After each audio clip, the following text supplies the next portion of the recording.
అసలు సిగ్గు శరం అనేది ఈ జన్మకు రాదు జగన్మోహన్ రెడ్డి. నిజంగా నేను ఎందుకు అంటున్నానంటే, నిన్న మొన్నటి వరకు వాట్సాప్ సేవలకు సంబంధించి క్రెడిట్ మొత్తం కొట్టేయాలని చూశారు. తన సోషల్ మీడియా అఫీషియల్ పేజీలో, వైఎస్ఆర్సీపీ పార్టీ అఫీషియల్ పేజీలో వాళ్ళు వేసుకున్న పోస్ట్ మాట ఇది. ఎప్పుడు జనవరి 30వ తారీఖున ఏవనేసారు కూడా ఒకసారి చదివి వినిపిస్తాను చూడండి. విజనరీ అనే ట్యాగ్ లైన్ పెట్టుకున్న చంద్రబాబుకు సొంతంగా బుర్ర పనిచేయదు, అన్ని కాపీ కార్యక్రమాలే చేపడతారు. గతంలో వైఎస్ జగన్ శనివారం స్కూల్ పిల్లలకు నో బ్యాగ్ డేను అమలు చేయగా ఇప్పుడు దాన్ని చంద్రబాబు కొనసాగిస్తూ తానే కొత్తగా ఆ విధానాన్ని తెచ్చినట్లు చెప్పుకుంటున్నారు. ప్రభుత్వ సేవలు వాట్సాప్లో అందుబాటులో ఉంచడం కూడా జగన్ హయాంలోనే శ్రీకారం చుట్టారు. వాళ్ళు వేసుకున్న పోస్ట్ మాట ఇది. ఇప్పుడు జనవరి 30వ తారీఖున వాళ్ళు వేసుకున్నారు క్రెడిట్ కొట్టేద్దని చెప్పి చూశారు. అప్పుడే నారా లోకేష్ గారు ప్రారంభిస్తూ మాట్లాడి ఒక ప్రెస్ మీట్ పెట్టి మాట్లాడారు కదా, మేము వాట్సాప్ సేవలు ప్రారంభిస్తున్నామని చెప్పేసి అని. ప్రారంభించగానే వాళ్ళు వేసుకున్నారు అన్నమాట, ఇదంతా కూడా మా జగన్ అనే చేశాడు అని చెప్పేసి అని. ఎవడు నమ్మలా, జనాలందరికీ తెలుసు జగన్మోహన్ రెడ్డికి అంత బుర్ర ఎక్కడ ఉంది. జగన్మోహన్ రెడ్డి ఇప్పుడు ఏం చెప్పినా సరే చేపలు అమ్ముకోండి, మటన్ అమ్ముకోండి, పీతలో పెత్తబరుగులు అమ్ముకోండి అని చెప్పేసి అనే మాట్లాడతారు. అన్ని తెలివితేటలు ఉన్నాయని చెప్పేసి అని జనం ఎవడు నమ్మకపోయేసరికి ఇవాళ సాక్షులు ఏమని రాసుకొచ్చాడు చూసారా, చదివి వినిపిస్తాను చూడండి. మనమిత్ర మరో మారీచుడే, నాడు సేవామిత్ర నేడు మనమిత్ర, పేర్లు మారినా కుట్రలు మాత్రం అవే, 520 రకాల సేవల 420 మోసాల.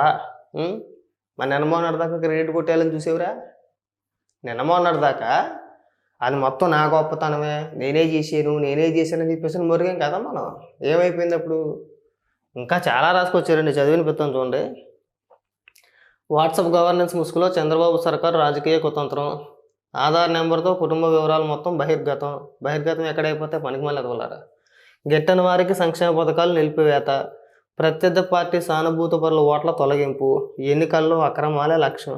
అసలు ప్రభుత్వం ప్రారంభించింది ఏంటి, నువ్వు రాసింది ఏంటి, అసలు అందులో ఏమన్నా అంటే ఏడుస్తారు మళ్ళీని. పౌరుల వ్యక్తిగత డేటా ప్రైవేట్ సంస్థల గుప్పిట్లోకి, అసలు ప్రజల డేటా మూడో వ్యక్తి వద్దకు ఎలా వెళ్ళింది. ఇగో ఇవాళ బ్యాంకులే అధికారికంగా వాట్సాప్ ద్వారాగా లావాదేవీలు జరుపుతున్నాయి. బ్యాంకులు డేటా ఎక్కడికి పోదండి, ప్రజల డేటా ఎక్కడికే పోతుంది. ఇంకా ఇలా డేటా అంటున్నారు, మనం డబ్బులు దాచుకుంటాం బ్యాంకుల్లో, అలాంటి బ్యాంకులే వాట్సాప్ ద్వారాగా లావాదేవీలు నిర్వహిస్తున్నారు. ఇవాళ మనం ఆ స్టేజీకి వచ్చాం. మన నిన్నమొన్న దాకా మన క్రెడిట్ అని చెప్పేసి గొప్పలు చెప్పేసుకున్నాం కదా, ఇవాళ ఇక్కడికి వచ్చేసి అబ్బాయి లేదు, అదేదో పెద్ద మోసం, ప్రజల డేటా ఎక్కడికి వెళ్ళిపోద్ది. ఆడు ఒకడు ఉంటాడు పేటీఎం గడ్డాడు, ఆడి పేరు ఏదో విజయ్ కేసరి రెడ్డి అవడం ఉంటాడు, ఆడి పెద్ద మేధావులా మాట్లాడతాడు, ఆడు ఎంబీఏ ఏదో చదివేసేటాడు. మన డేటా సేఫేనా? మనం బ్యాంకులో డబ్బులు దాచుకుంటాం, అలాంటి బ్యాంకులే ఇవాళ వాట్సాప్ ద్వారాగా లావాదేవీలు జరుగుతుందంటే మీరు అర్థం చేసుకోండి. అది ఆ మాత్రం కూడా తెలియదు. అలాంటి పేటీఎం కుక్కలను పెట్టించుకొని వీడియోలు చేయించేసి ప్రభుత్వం మీద బురద జల్లేసే కార్యక్రమం. ఇక్కడికి వచ్చేసేమో ఇలాంటి రాతలు.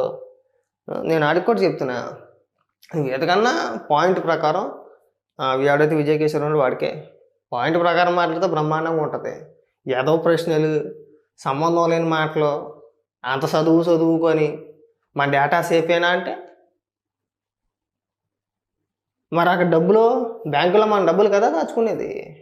అలాంటి బ్యాంకులో వాట్సాప్ ద్వారాగా లావాదేవీలు జరుగుతున్నాయంటే అర్థం చేసుకోవాలి కదా మనం, సెక్యూరా కాదా అని చెప్పేసి. ఇప్పుడు వాట్సాప్ ఇన్స్టాల్ చేయగానే అన్ని పర్మిషన్లు ఇచ్చేస్తాంగా, అవునా?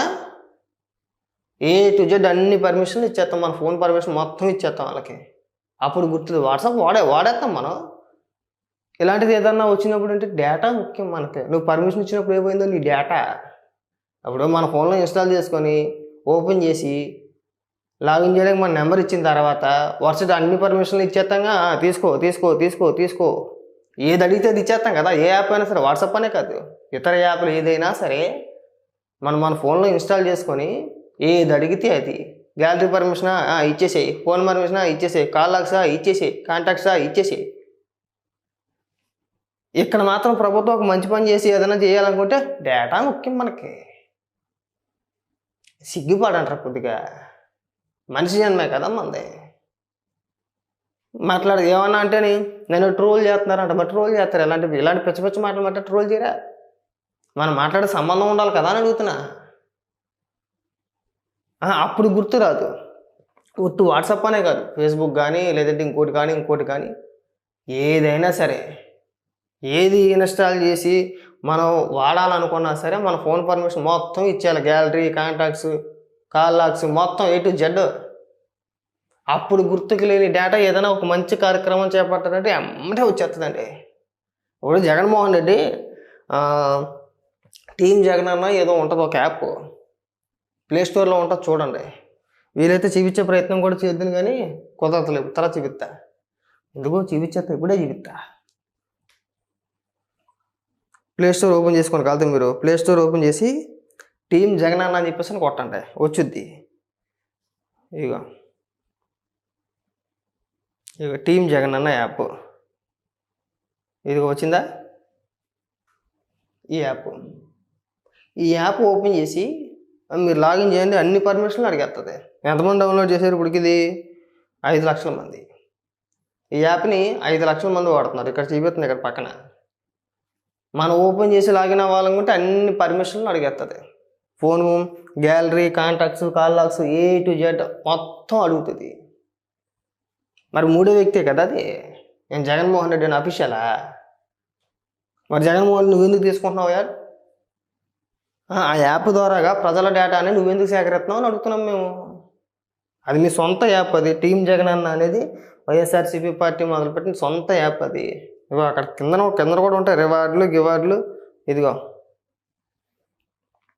అన్నీ ఉంటాయి.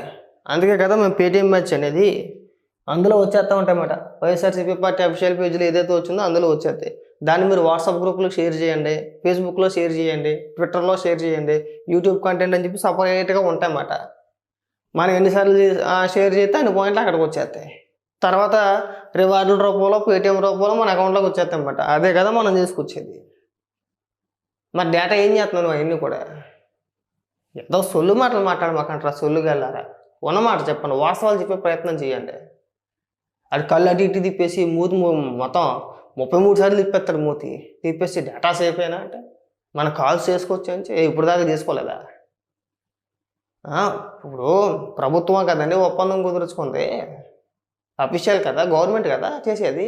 అంటే ప్రభుత్వానికి తెలీదా ప్రజల డేటా భద్రంగా ఉంచాలా లేదా అని? ప్రభుత్వానికి ఆ మాత్రం నాలెడ్జ్ లేదే. ఏదో కోడి బుర్ర వేసుకొని మొన్న అనేసావు కదా, ఇది డావోస్కి డిప్యూటీ సీఎం ఎందుకు వెళ్ళదు? అప్పుడే అర్థమైపోయింది పెద్ద ఇరుపప్పగడం అని చెప్పేసి అని. ఆ రోజే చెప్పుకోండి, దావోస్కి డిప్యూటీ సీఎం ఎందుకు వెళ్తారా? పిచ్చినా కొడుక. ముఖ్యమంత్రి వెళ్తారా, ఐటీ మంత్రి వెళ్తారు, చాలా అక్కడతోటి.